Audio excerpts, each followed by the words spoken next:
Seguindo a nossa série de mensagens, precisamos falar sobre, já vou avisando, como eu creio que já avisei na última, nós estamos caminhando para o fim dessa série de mensagens. Já o ano está acabando aí, e a gente vai, se Deus assim permitir, iniciar o ano de 2025, já com uma outra proposta. Essa é a mensagem de número 25. Portanto, 25 domingos, falamos sobre vários assuntos que Deus desejava tratar conosco, nos esclarecer. Ainda falta muita coisa, né? Mas nós vamos logo encerrar essa série. Mas hoje nós queremos falar sobre crises. E nós vivemos um tempo de crises das mais diversas formas. Nós, como igreja, este ano de 2024 é ano de eleição aqui na igreja, dos ministérios. Vamos ver onde que as pessoas irão servir pelos próximos 2 anos. A nossa diretoria, bem como os ministérios, eles são formados bienalmente. Então, a cada 2 anos, nós, então, temos os ministérios aí sendo formados em uma proposta de servir ao Senhor, enquanto servem a igreja local. Não é servir o pastor André, não é servir a liderança, mas é servir ao Senhor. E nós precisamos fazer o melhor.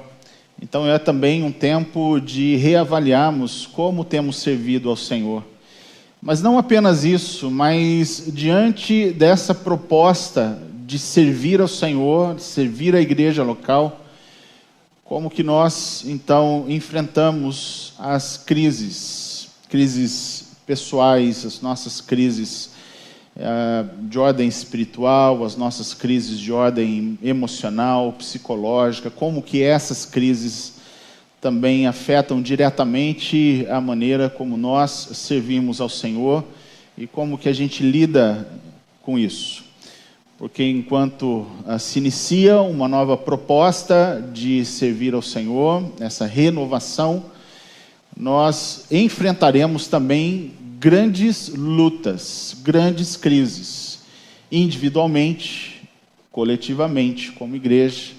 Nós precisamos saber como podemos contornar situações que muitas vezes, por falta de sabedoria, acaba sendo gerado situações que, ao invés de promover a união, a unidade da igreja, o fortalecimento da igreja, acaba promovendo o rompimento de relações, entristecimento, decepções de pessoas, mesmo com relação ao desejo, à disponibilidade para servir.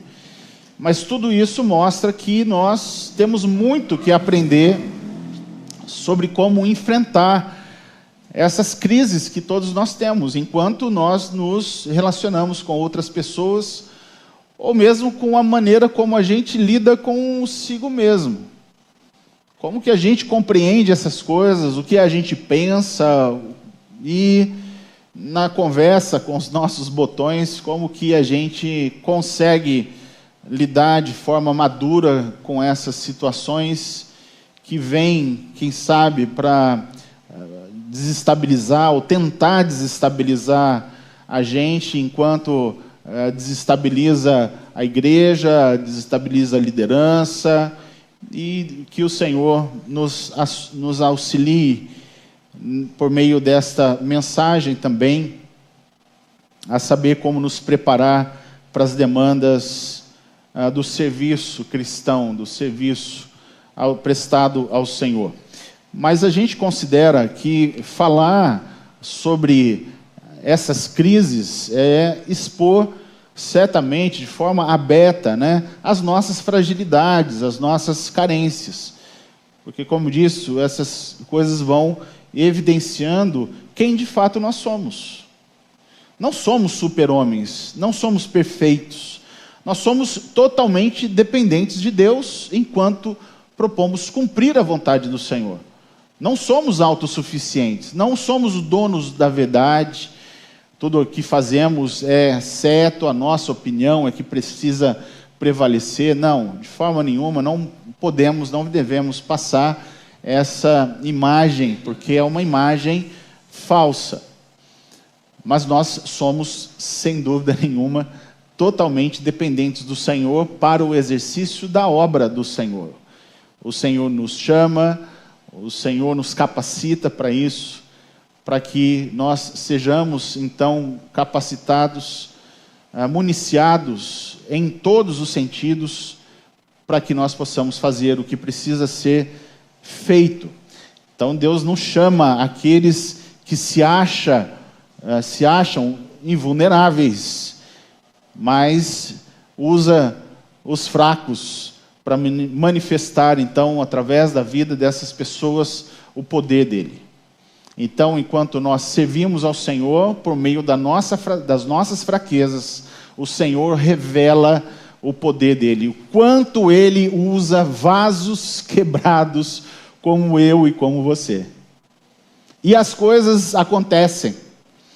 As programações, os eventos acontecem, mas é porque a gente é bom nisso, né? Não é porque a gente é capaz de fazer todas as coisas? Não, é claro que não. Por que muitas coisas que nós fizemos esse ano deu certo? É porque a gente é bom? Não. É porque Deus esteve presente. Isso esteve dentro da vontade do Senhor. Ele usou a nossa vida, nas nossas falhas, nas nossas limitações, para realizar coisas, para que o nome dele fosse glorificado e o poder dele fosse manifesto através das nossas fraquezas, das nossas limitações. É isso que diz 2 Coríntios capítulo 12, 9 e 10. Mas ele me disse: a minha graça é suficiente para você, pois o meu poder se aperfeiçoa na fraqueza. Portanto, eu me gloriarei mais alegremente em minhas fraquezas, para que o poder de Cristo repouse em mim.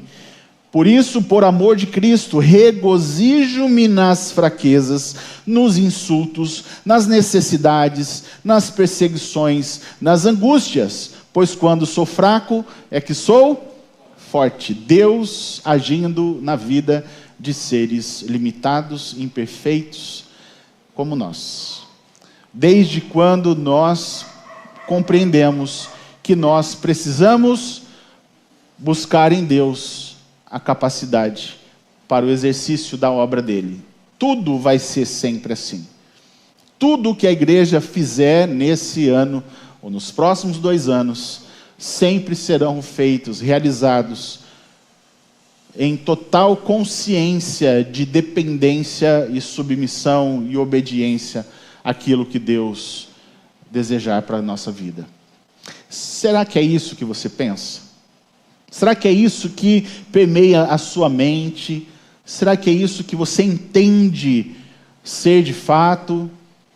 Ou ainda, de alguma forma, você acha que você é capaz?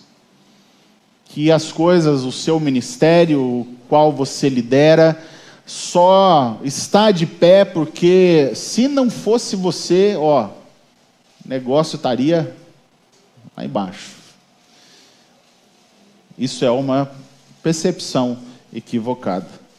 Mas diante disso ainda, 3 verdades sobre as nossas crises pessoais e ministeriais.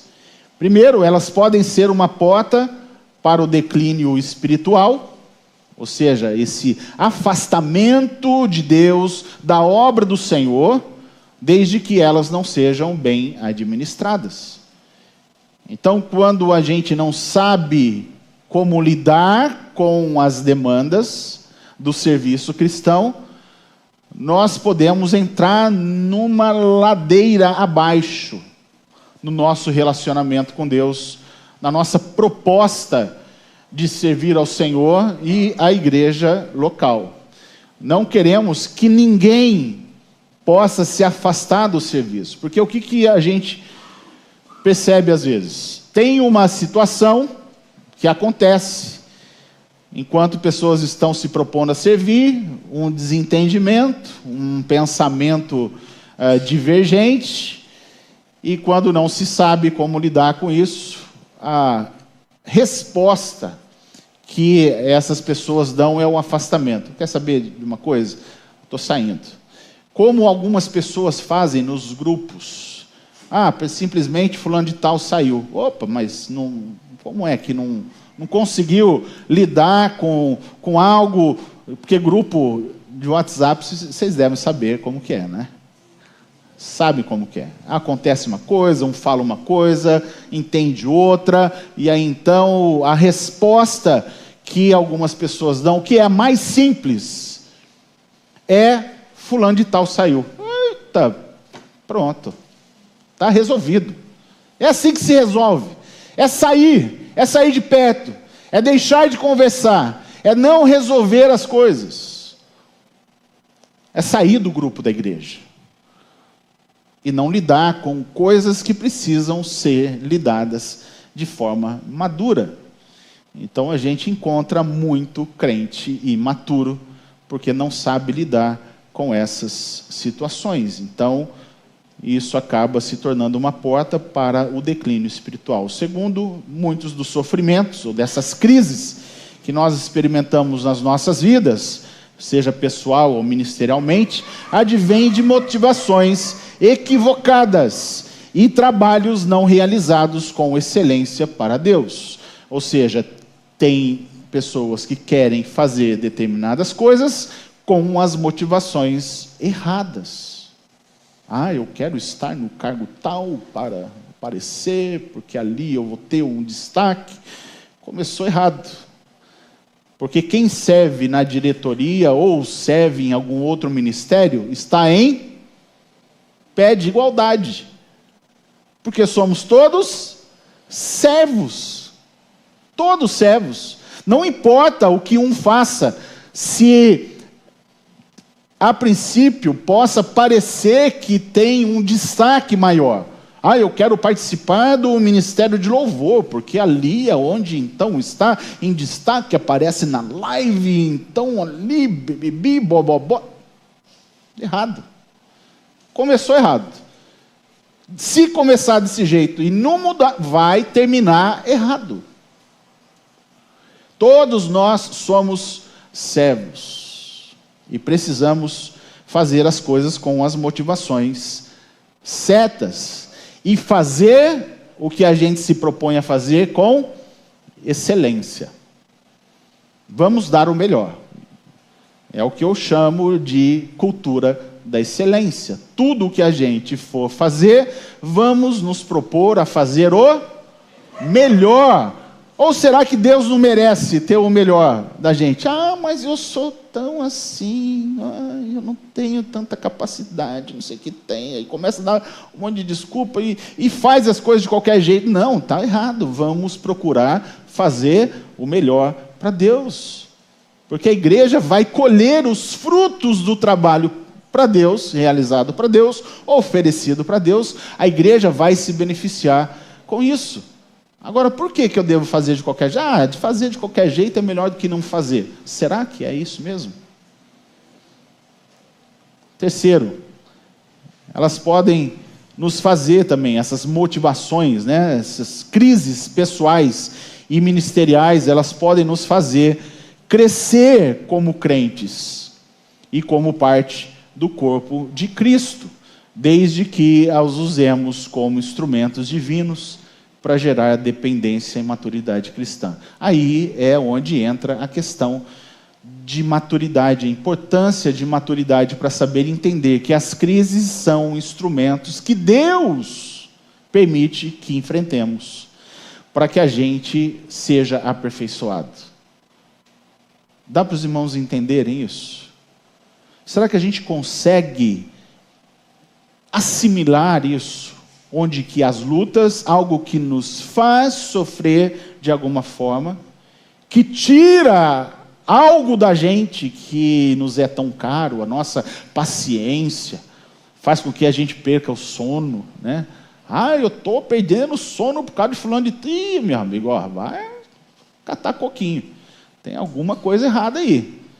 Pode avaliar, não é para você perder o sono por causa disso. Não é para você ficar desgastado com isso. Entenda que Deus está permitindo você enfrentar algo para que você cresça. Para de ficar bebendo leitinho. Está na hora de você ter uma comida um pouco mais sólida. Para de ficar querendo comer só papinha. Agora está na hora de você comer um arrozinho e feijão, uma picanha, né, maturada. Tem gente que fez... Ai, pastor, assim não, né? Essa hora. Mas tem crente que está ainda aí, ó, bebendo leite há muito e muito tempo. Hoje nós vamos considerar vários textos dentro do livro do profeta Jeremias. Vai dar trabalho para o Juan ali, porque ele vai ter que ficar pulando em vários textos. Não é só um texto base, mas são vários textos.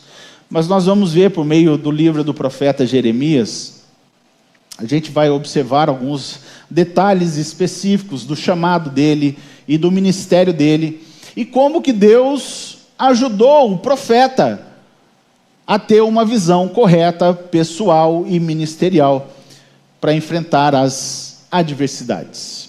Ele foi chamado para uma missão, e essa missão era uma missão meio complicada. Vida de profeta não é fácil. Vida de alguém que se propõe a servir a Deus, a ser boca de Deus, para alguém que precisa ouvir a voz de Deus e não está ouvindo o que Deus está falando, não é uma tarefa simples. E sendo o ser humano que foi, na verdade, o profeta, nós, como seres humanos que somos, a gente passa maus bocados. Porque não é uma missão fácil, sabe aquele chamado, meio que um trabalho sujo, que alguém tem que fazer? É isso que a gente precisa fazer de vez em quando. Mas a gente vai compreender que o nosso serviço, irmãos, prestado a Deus, ele jamais, entenda isso, jamais pode ser considerado um peso que nos sobrecarrega, que nos entristece, mas sim um prazer que nos motiva e alegra, nos fazendo sempre, em toda e qualquer situação, depender de Deus. Aí a pergunta para você é: esse seu ministério, o que você faz quando você foi chamado por Deus para ser um servo de Deus? O que você tem feito, o que você tem se proposto a fazer, de alguma forma isso tem trazido tristeza para você? Peso? Ai meu Deus, vamos lá, tem que fazer tal coisa. Olha, tem esse ministério aqui, isso está me tirando a paciência. Já vem fazer e vem com tristeza e já reclamando.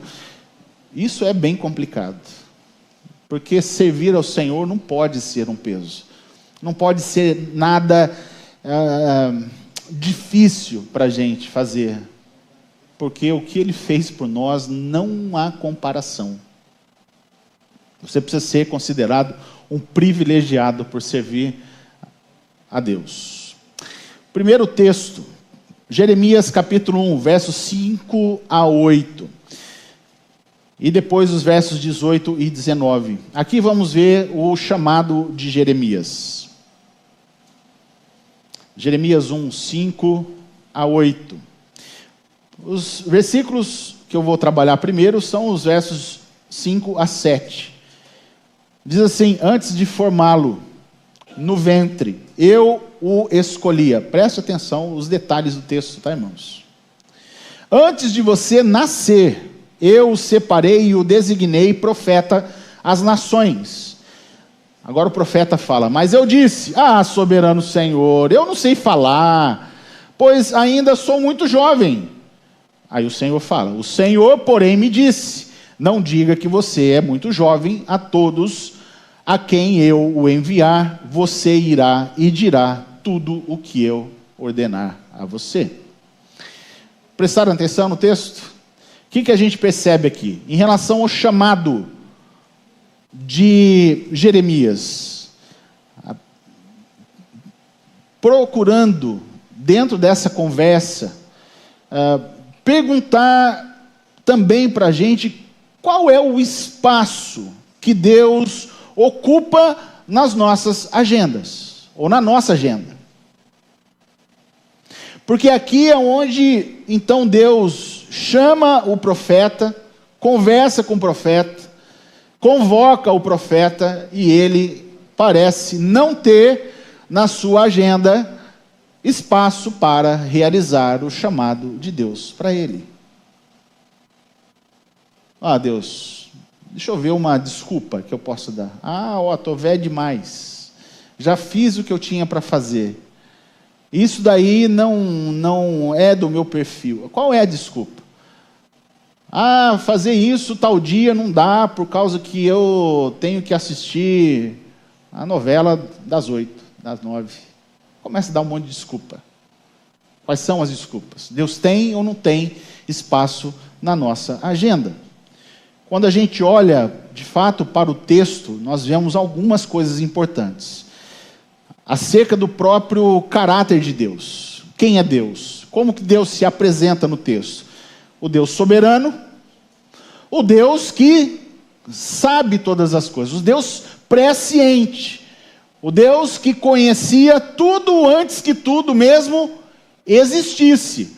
E ele fala isso: eu separei você desde do ventre. Eu já sabia quem você seria. Deus nos conhece, sabe quem somos.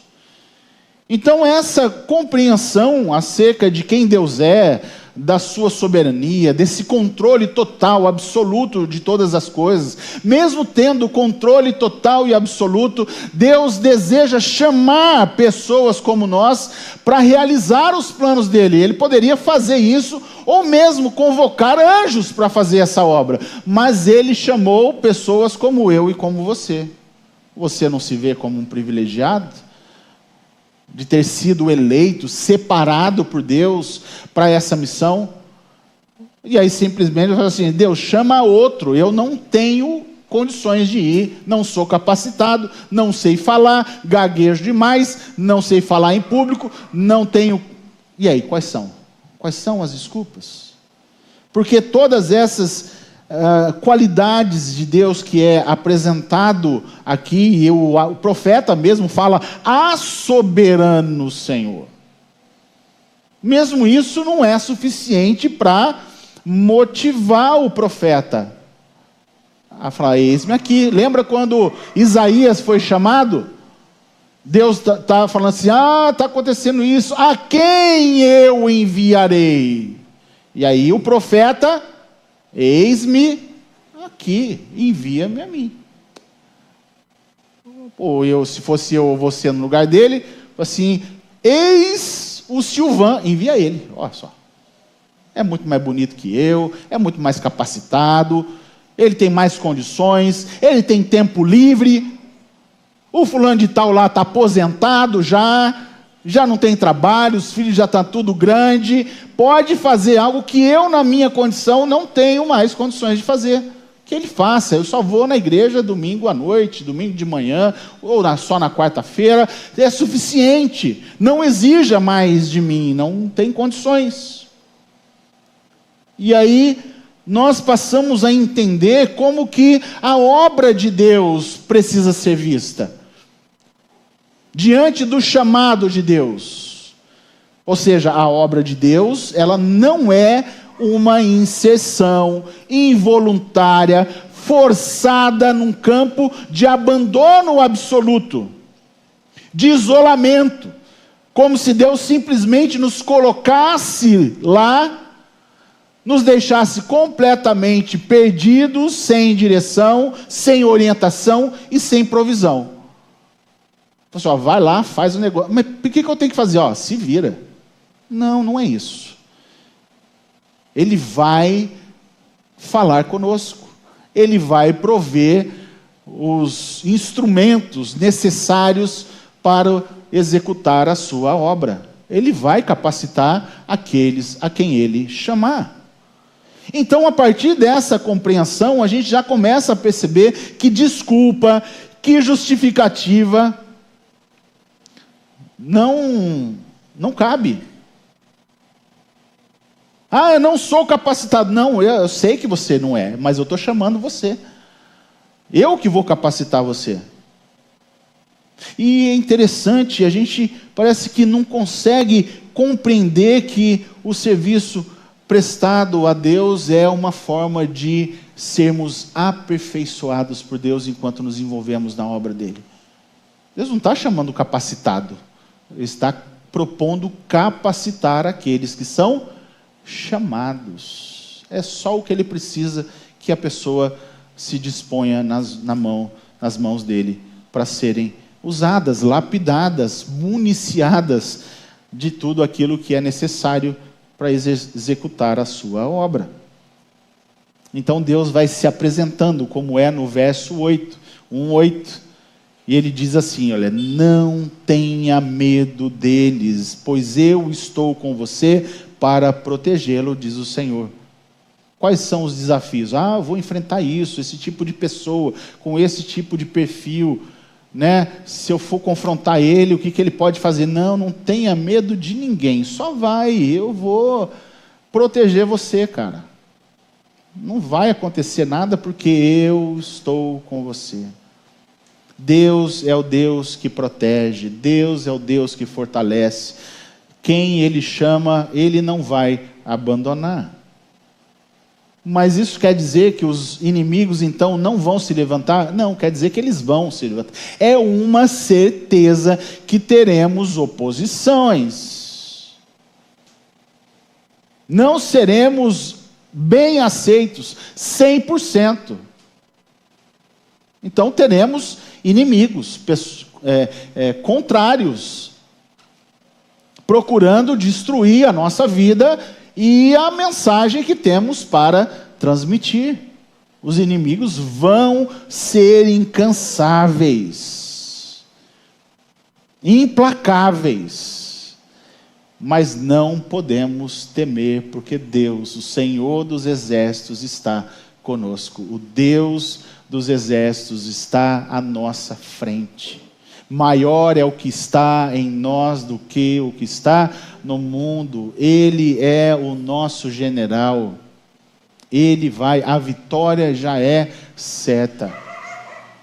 Mas vamos ter que batalhar. Não é porque a vitória já é certa, já garantida, que não precisamos lutar e batalhar. Não, a gente vai precisar sim.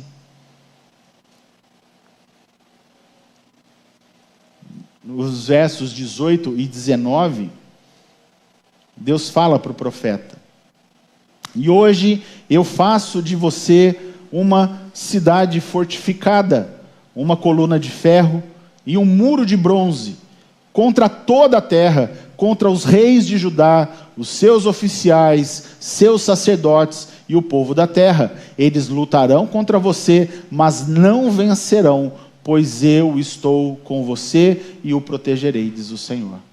A palavra de Deus nos dá inúmeras passagens que nos apresenta Deus como sendo o nosso pastor e nada nos faltará, como o nosso abrigo, como a nossa torre segura. Encontramos vários outros textos garantindo a presença do Senhor ao nosso lado. Sim ou não? Sim, irmãos? Sim. Vários textos. Deus está conosco, não há por que temer, só precisamos estar dispostos a lutar, a enfrentar os desafios, as crises que vamos ter, que vamos enfrentar, com sabedoria, sabendo que Deus está conosco. Não há quem possa se levantar contra nós e prevalecer, desde que o Senhor seja colocado como o nosso general. Ele está à nossa frente. Portanto, o chamado de Deus, ele considera essa certeza de suprimento, de capacitação, para que a obra de Deus seja concretizada, completada, para a honra e glória do seu nome. Amém? Segundo ponto, além do chamado, a sua mensagem. E aqui está um ponto tenso. Porque aqui nós vemos o conteúdo, o caráter da mensagem. Porque enquanto vamos proclamar uma mensagem, uma verdade, isso vai naturalmente exigir um posicionamento das outras pessoas. Se a gente emite uma opinião, nós estamos procurando receber o que dela? Um retorno, não é? Olha, eu entendo que seja assim, essa seja a direção para que a gente caminhe. Beleza. E aí você fala o quê? Não sei. Não, vamos lá, vamos se posicionar. Vai ficar aí, vamos juntos, vamos seguir em frente. Não dá para ficar em cima do muro. Posicionamento. Capítulo 2, verso 13. A mensagem de Jeremias. E aqui vamos ver a crise que o profeta terá. Essa crise com o impacto da sua mensagem, com o caráter da sua mensagem. Que naturalmente, como eu disse, exige um posicionamento daqueles que nos ouvem. Diz assim: o meu povo cometeu 2 crimes. Eles me abandonaram, a mim, fonte de água viva, e cavaram as suas próprias cisternas rachadas que não retêm água. Olha só que interessante. Por que o povo de Judá seria então disciplinado por Deus? Porque abandonaram a Deus. Buscaram em outras fontes o suprimento para a vida deles. E agora Deus levanta o profeta para levar uma mensagem de juízo. E o povo precisa entender que Deus não aceita dividir a sua glória com mais ninguém. O serviço, a proposta de serviço é exclusiva. Exclusiva. Servir a Deus e somente a Deus. E glorificar a Ele. Em tudo aquilo que Ele propõe para as nossas vidas. Então, a mensagem que nós carregamos, ela tem um grande peso, um grande impacto na vida de quem ouve, porque quem ouve, de repente, não está pronto, emocionalmente, espiritualmente, para poder receber a mensagem que temos para dar, mesmo sendo a verdade. Aí é o ponto que diz o ditado, que a verdade dói. Já ouviram isso? Mas por que a verdade dói? Por que ela causa esse tipo de dor? Porque há pessoas que não conseguem administrar muito bem uma palavra que contraria um posicionamento que ela já tomou na sua vida. Ela já tem um pensamento, é o jeitão dela, é o jeitão. E se alguém fala, a pessoa não recebe muito bem. Eu nasci assim, eu sou assim. Quem quiser gostar de mim, tem que gostar do jeito que eu. Será? Será que é assim? Então, há um coração endurecido que precisa de quebrantamento, de ouvir a mensagem, por mais difícil que seja. E o texto está falando de crimes cometidos. Crimes. Abandonaram a Deus e cavaram as suas próprias cisternas. Mas é uma cisterna, qual que é a característica dessa cisterna? Que deveria ser para reter água. É uma cisterna furada. Está aqui um poço, o poço está vazando, não retém absolutamente nada. E de fato, o povo decide fazer algo que não é algo que vai produzir um resultado bom. Ele vai tentar encher sempre essa cisterna, mas não vai reter água nenhuma. Quando ele for procurar água para beber, não tem água. Mas por quê? Porque é uma cisterna imprópria, é uma fonte de água que não retém água para matar a sede de ninguém. Então, abandonam a Deus e têm essa mentalidade de autossuficiência. Esse é o pecado, ou esses eram os pecados cometidos pelo povo de Deus. Jeremias vai, coloca o dedo na ferida, expõe a infidelidade do povo, a insensatez desse povo que conscientemente decidiu abandonar a Deus e correr atrás de ídolos vazios. É uma proposta de vida por autonomia. Eu sou dono do meu nariz, eu sei o que eu faço. As minhas decisões são sempre acertadas. Ninguém sabe o que eu de fato preciso. Eu é que sei. Ninguém pode me dizer o que eu preciso fazer. Então são esses os conflitos gerados por conta de pessoas que não estão dispostas a reavaliar a maneira como servem a Deus. Corações endurecidos, que precisam ouvir uma mensagem de confronto, de impacto, de despertamento, para que entendam que precisam buscar a fonte de vida. É Deus, estamos servindo a Deus, não a nós mesmos. O que eu faço é só construir cisterna rachada. Eu preciso saber que a fonte plena, absoluta, perfeita, para suprir as minhas carências, é Deus. Por isso tem gente nas religiões por aí fora, tem gente buscando nas drogas a sua felicidade, buscando em amores, né? Vários, pessoas carentes emocionalmente, que precisam sempre se reafirmar por meio dos seus relacionamentos, de vários relacionamentos. Carência, falta de significado para a vida. Mas ela não procura em Deus, então ela tenta construir a sua própria fonte, mas uma fonte que não produz absolutamente nada. E aí é a crise de Jeremias, onde nós vamos ver que há uma consequência da sua mensagem. Ele entende isso. Ele sabe que a mensagem não está sendo muito bem recebida pelas pessoas. E é onde a gente começa a perceber que sempre uma mensagem, uma pregação fiel, ela nunca vai ser popular. Porque a gente quer popularidade, a gente quer que a gente fale e as outras pessoas ouçam, mas isso não vai acontecer, nem sempre. Uma vez em cada 10, quem sabe. E o Senhor, ele começa a falar: "Ô Jeremias, se prepara, porque tem homens aí da sua própria comunidade que estão querendo a sua cabeça."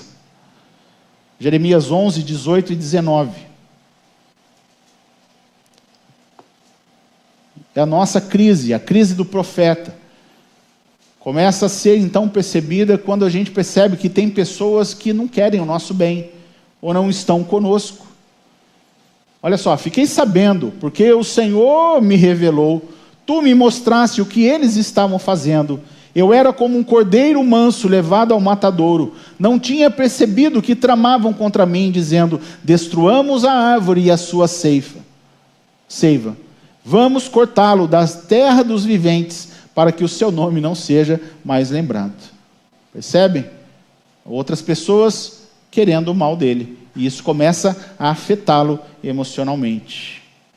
E aí ele pede que Deus abrace a sua causa, destrua os seus inimigos. Capítulo 11, verso 20. E o capítulo 12, a primeira parte do verso 1. 11, 20. Ele diz: ó Senhor dos exércitos, justo juiz, que provas o coração e a mente, espero ver a tua vingança sobre eles, pois a ti expus a minha causa. Tu és justo, Senhor, quando apresento uma causa diante de ti. Aí, parte A do capítulo 12, verso 1. Contudo, eu gostaria de discutir contigo sobre a tua justiça. Será que Deus está sendo justo, permitindo que eu sofra isso? Ao invés de orar para que Deus quebrante o coração dos corações endurecidos, ele ora para que o Senhor possa fazer justiça e juízo. Acaba com essas pessoas, Senhor. Manda um raio. Manda um raio. E é hora de clamar por essas pessoas que de repente estão precisando também de um reajuste na sua maneira de entender o serviço do Senhor. E a gente não pode perder o sono por causa disso. Tem que orar por essas pessoas para que o Senhor tenha misericórdia sobre elas. Deus responde ao profeta, capítulo 12, verso 5. Ele diz o seguinte: se você correu com homens e eles o cansaram, como poderá competir com cavalos? Se você tropeça em terreno seguro, o que fará nos matagais junto ao Jordão? O que Deus está fazendo com o profeta? Preparando ele para coisas maiores. Você não está conseguindo correr com homens, sabe que você vai correr contra cavalos. Mas como isso é possível? Meu amigo. Então o que você está passando agora, sabe que o negócio vai piorar. Então, se você não está conseguindo correr contra homens, como é que você vai conseguir correr contra cavalo? Então, se prepara, porque se está difícil, se está russo o negócio, vai piorar a sua situação. Mas, enquanto piora a sua situação, eu continuo sendo Deus soberano, que vai estar com você, para que você tenha condições de correr contra cavalos. Percebem? Capacidade é sobrenatural. Sobrenatural. Não é pela força, nem por violência, mas pelo poder do Senhor. Pela ação do Senhor. E aí Deus vai continuando falando com o profeta. Capítulo 12, versos 7 e 8. 12, 7 e 8. Abandonei a minha família, deixei a minha propriedade e entreguei aquela a quem amo nas mãos dos seus inimigos. O povo de minha propriedade tornou-se para mim como um leão na floresta. Ele ruge contra mim, por isso eu detesto. O que Deus faz com o profeta? Fala assim, olha, Jeremias, se coloca no meu lugar. O que você está passando com essas outras pessoas, eu estou passando com o meu povo. Não se compara o que você passa com eles com o que eu passo. Esse povo me abandonou. Esse povo se voltou contra mim. A minha dor é muito maior, infinitamente superior àquilo que você está passando. Não se compara. É se colocar no lugar do Criador e a revolta da sua criatura. Percebem que Deus procura posicionar o profeta dentro desse ambiente mais restrito de percepção acerca da necessidade de conduzir de fato o povo ao arrependimento e à consciência do juízo divino, caso ele não se volte para Deus. Qual que é o nosso papel? Levar a mensagem para que o povo com o coração endurecido, ele seja reconduzido em arrependimento e em submissão à presença de Deus. É isso que Deus tenta fazer, muitas vezes, com a gente. E Deus é misericordioso com a gente. E a gente precisa ser misericordioso com os outros, porque eles precisam de consciência. Por isso que Deus tenta colocar ele no lugar de Deus. Saiba o que eu estou passando. E eu passo isso com o povo, e eu passo isso com você também. Se eu tenho paciência com você, eu preciso ter paciência com o outro que você não quer que eu tenha paciência. Disciplina, meus irmãos, é essencial para os servos do Senhor. Deus deseja nos disciplinar para nos aperfeiçoar. Caminhando para o final, na segunda crise que o profeta tem, é uma crise existencial, justamente devido à busca por aceitação, no capítulo 15. E o capítulo 15, irmãos, ele é marcado pela forte declaração, então, do juízo de Deus, pela condição espiritual rebelde do povo de Judá. Então há um juízo iminente, essa manifestação do juízo de Deus. E como a gente já viu anteriormente, o profeta tenta discutir com Deus acerca da justiça de Deus. E aí é onde entra a questão de compreender, da necessidade de compreender que Deus não nos chamou para sermos bem aceitos, mas simplesmente fiéis. É a nossa função. Não é buscar por aceitação, que todos nos aplaudam. Deus nos chamou para que sejamos fiéis, ponto. Tenho que falar a palavra do Senhor, falando com propriedade, com autoridade, com fidelidade, com mansidão, com amor, com sabedoria. Fez isso? Beleza, pronto. Ah, mas qual que é o resultado? O povo vai deixar de gostar de mim. Estou pouco me lixando para isso. Eu só chamei você para que você seja fiel, não bem aceito. Não bem aceito. Então Jeremias, ele é tomado de um sentimento profundo de solidão, de abandono, justamente porque todo mundo abandonou eles. Começa com um abandono comunitário, povo da terra dele, da região dele, agora passa a um abandono para dentro da própria casa dele. E aí, então, é onde ele começa a perceber. Capítulo 15, verso 10.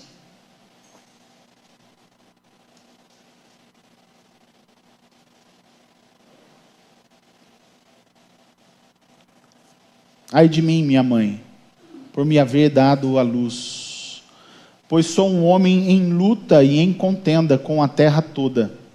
Nunca emprestei, nem tomei emprestado. Assim mesmo, todos me amaldiçoam. Os de fora, os de dentro. Rejeição pela fidelidade. E aí ele culpa quem? Culpa Deus. Capítulo 15, verso 18, verso 20. Capítulo 20, versos 7 e 8. Primeiro, capítulo 15, verso 18. Estamos caminhando para o final, irmãos. Porque é permanente a minha dor, e a minha ferida é grave e incurável. Por que te tornaste para mim como um riacho seco? Olha só como o profeta agora identifica a pessoa de Deus. Cujos mananciais falham. Senhor, tu me enganaste, e eu fui enganado. Tu foste forte, mais forte do que eu, e prevaleceste. Sou ridicularizado o dia inteiro, todos zombam de mim. Sempre que falo, é para gritar que há violência e destruição. Por isso a palavra do Senhor trouxe-me insulto e censura o tempo todo. O que mostra aqui? Todos nós somos feitos do mesmo material. Até mesmo os grandes homens de Deus têm um tempo da sua vida que eles vacilam. E aqui é onde Deus também trabalha com o profeta para ensiná-lo a conhecer a Deus, a olhar da perspectiva de Deus, entender que eles não estão rejeitando o profeta, e a mensagem do profeta, mas rejeitando o próprio Deus e a palavra de Deus. Jeremias não entende por completo o plano de Deus, a administração de Deus, mas que ele deveria entender que há de fato um Deus soberano, presciente, um Deus providente em tudo, e que toda a disciplina que ele traz é para restaurar o seu povo. O que podemos aprender? É para que a gente pare de fato de sofrer? Não, não é esse o propósito de Deus, mas é que a gente possa aprender a depender do Senhor, a sermos capacitados em Deus. 1 de Pedro 1,7, ele fala sobre essa questão do sofrimento. E diz assim: assim acontece para que fique comprovado que a fé que vocês têm, muito mais valiosa do que o ouro que perece, mesmo que refinado pelo fogo, é genuína e resultará em louvor, glória e honra, quando Jesus Cristo for revelado. Por meio do sofrimento, nós somos aperfeiçoados. Não importa, irmãos, a dureza dos momentos que nós enfrentamos aqui, porque diz a palavra do Senhor em 2 Coríntios 4, 17 e 18, eles são leves e momentâneos com relação aí ao que Deus tem preparado para nós na eternidade. Tudo que a gente passa aqui não se compara à glória que em nós há de ser revelada. Nos fortaleçamos no Senhor. Não esmoreça, não desanime. Seja fortalecido no Senhor e na força do seu poder. Vamos trabalhar juntos. As lutas que nós enfrentamos, as crises que nós enfrentamos, elas precisam ser, então, trabalhadas em Deus, para que Ele nos ajude. Vamos orar? Deus, quantos ensinamentos, quanta reflexão que temos a partir deste texto, como que o Senhor tratou com o profeta Jeremias. E mesmo, Deus, olhando para esse exemplo, muitas vezes nós não desejamos nos envolver completamente com a Tua obra, como servos, como profetas do Senhor, por medo, preocupações, por termos outras agendas, mas precisamos entender acerca do privilégio de servir ao Senhor e nos envolvermos com a obra do Senhor. Por isso, muda o que precisa ser mudado, para que sirvamos o Senhor com integridade, com disposição, em obediência e fidelidade. É a oração que fazemos em nome de Jesus. Amém.